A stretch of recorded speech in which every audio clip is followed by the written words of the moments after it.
Tomorrow morning, the Fox 61 Morning News starts now. Right now at the Fox 61 Morning News, can you handle the heat? A scorcher on tap for today. How long these high temps are expected to stick around? The building needs to be gone. Then the mayor of Uvalde with a strong message following the deadly shooting at an elementary school. This as the community lays to rest the victims of the tragedy. Plus, the baby formula shortage still ongoing. What local leaders and doctors are doing to help parents right here in Connecticut.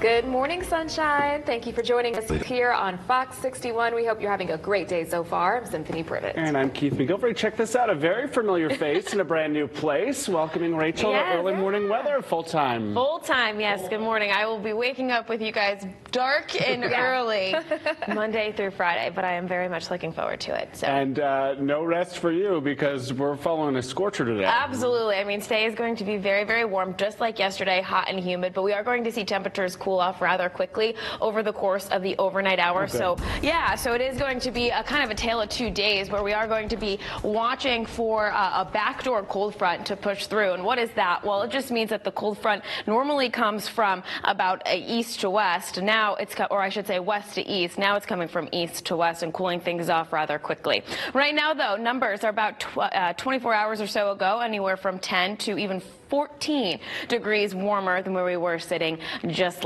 yesterday at this time. So numbers out there right now are in the 60s and 70s. Our winds are generally calm, anywhere from 3 to about 7 miles per hour out of the west. Eventually, we'll see those winds shift out of the north to northwest and then eventually out of the south as that front pushes through. Dew points are in the 60s, so a bit of humid feel to the air, but we're not really worrying about anything on the satellite and radar right now. So over the course of the day today, you'll notice we'll have some sunshine out there. Temperatures rise into the upper 80s to near 90 degrees, factoring in that humidity as well. Then over the course of the afternoon between 4 and 6 o'clock, we are tracking that front that'll push through. Temperatures will drastically change over the course of the overnight hours. So high temperatures today, though, will be in the 90s and around 94 degrees in Hartford, 90 degrees in New Haven, 92 in Torrington. Then notice overnight temperatures fall into the 50s associated with that front. Heading through the day tomorrow, we are tracking numbers only in the 60s. So we're talking about a 30-degree temperature difference. We'll talk more about that. A couple of chances for some scattered showers, too.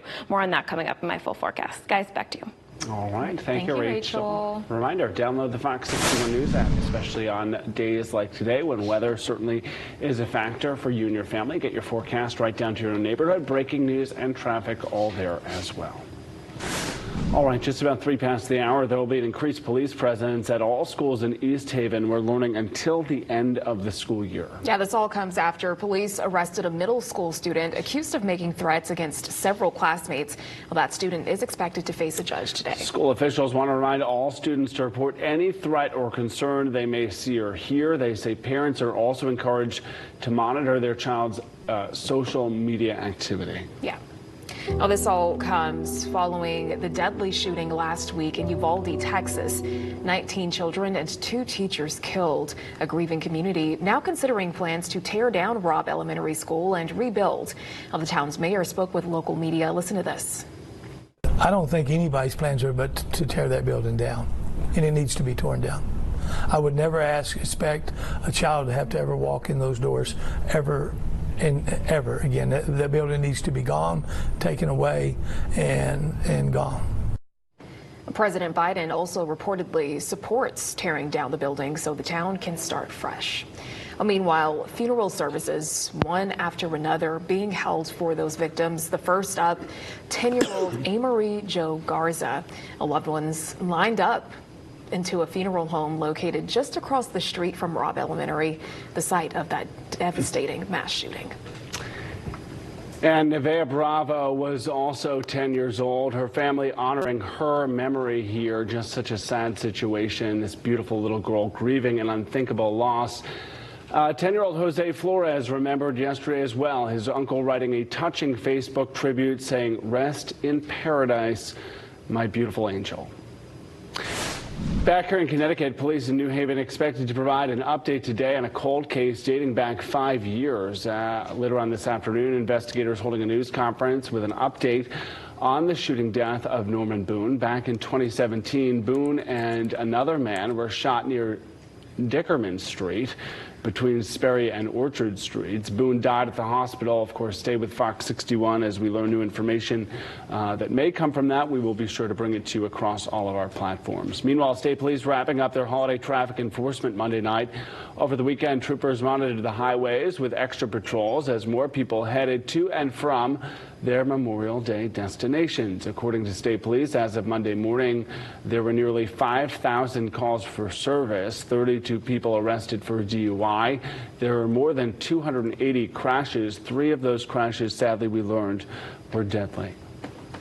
We now know the names of the 4 people killed in a wrong-way crash over the weekend. State police say this happened along I-95 South in Guilford. State troopers say one of the drivers, Luis Garduno, that is, was driving the wrong way, and they say he collided head-on with another vehicle. The 3 people in that vehicle, Patricia Greencastler and Caroline and Johnny Brookhart, were all pronounced dead on the scene. The state police are asking for anyone who might have seen the crash to give them a call. In Brookfield, the search for a missing person at Candlewood Lake will resume at 8 o'clock this morning after crews paused their search efforts last night. Emergency officials say the person went into the water sometime Sunday, and crews have been searching ever since. Another man died after drowning in the lake a few days before this incident. And over to Wethersfield now, where police are investigating after a body was pulled from the Connecticut River Monday morning. Police say the woman's body was reported in the Wethersfield Cove. Her name has not yet been released. The Office of the Chief Medical Examiner is set to do an autopsy to determine how that woman died. Want to take you to Gillette Castle State Park now, where DEP says a teenager is in the hospital after falling from a cliff. First responders from several different departments called in to rescue the 17-year-old boy from the river below. DEP saying that the teen was brought to Connecticut Children's with facial injuries, but that boy is in stable condition. Investigation underway right now into what led up to that fall. And today, state lawmakers will meet with several doctors right here in Connecticut to talk about the ongoing baby formula shortage. Last week, Senator Chris Murphy sending a letter to Abbott Laboratories demanding relief to the state's WIC programs and the mothers they serve. Representative Jahana Hayes introducing the Access to Baby Formula Act to help improve access to baby formula. President Biden signing that into law. Today's meeting is taking place around noon near the Yukon Women's Center in Farmington. We'll keep you updated on how that all unfolds. All right, starting tomorrow, families will be able to apply for the state's child care tax rebate program. Families are eligible to receive up to $250 per child for a maximum of 3 children per household.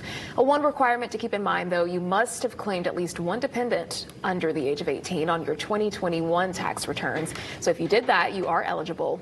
We'll have more on this program coming up later this morning.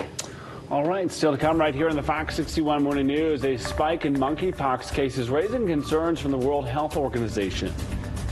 And the first hurricane of the season has made landfall in Mexico. We'll tell you just how much rain it's expected to dump on the country.